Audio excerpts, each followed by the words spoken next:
Welcome to the Numerology and Astrology for June 18th, 2021. My name is Suzanne Wagner. Thank you so much for joining my channel, and I hope you enjoy this. I tend to start with the numerology, and today, if you add all those numbers together, you get the number 20. And in numerology, sometimes you can have an 11, which you can break down into a 2, but this is a pure 20, which means if you add the 2 and the 0 together, you get a pure 2. So it's like 2, no matter what, it's a 2. And the number 2 is the number of the cognitive mind and the part of ourselves that can overthink things and end up pulling our thoughts into a more negative mindset. My favorite phrase with this number is, you would think that after 60 years, my mind would be my friend. But I can tell you that after 60 years, my mind has lied to me, made shit up, and exaggerated the hell out of my weaknesses. So why would I trust it? That statement belongs to a psychologist friend of mine, and when he told me that, I laughed so hard and I never forgot it. And this statement explains a lot about the number 2. Those that insist that they know usually know nothing at all. After all, a little knowledge is a dangerous thing. Those who are more aware recognize that they have enough knowledge to be discerning and to be able to sort out some things. They begin to see that they know what they don't know. At least they have some integrative knowledge to work with. But those most enlightened beings recognize that they cannot know all things in this very narrow reality.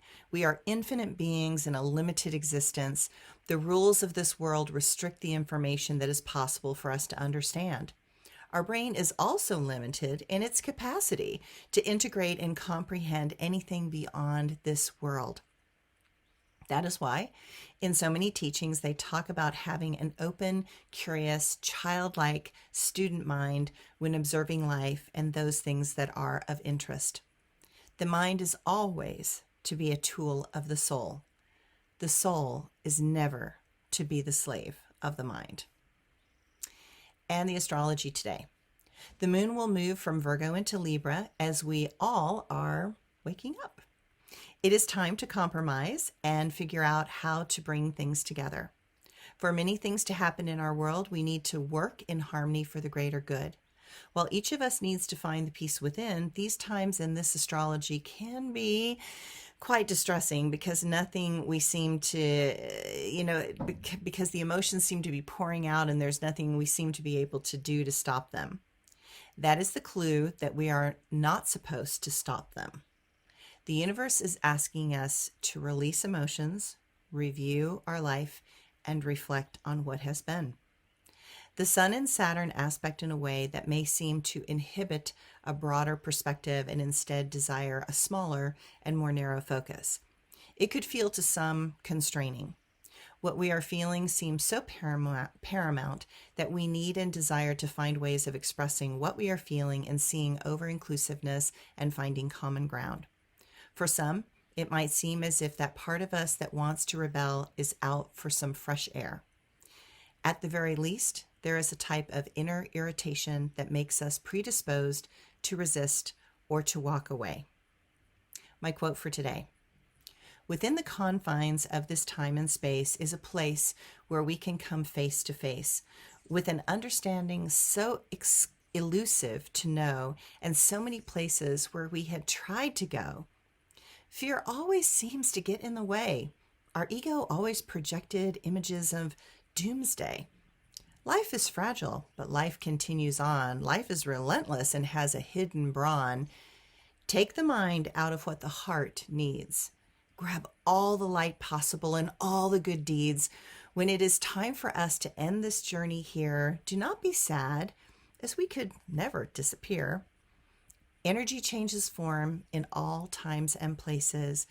We have had so many lives and so many faces. Recognize the souls within and the vibrational flow. That is how you will remember and then know. We come into this life to play in this realm. We desire to have emotions and overwhelm. It may seem silly, but it is a serious game. One where we get to expand and exclaim. Love this life more than what you presently know. Let your life leave this world aglow. and my blog for today.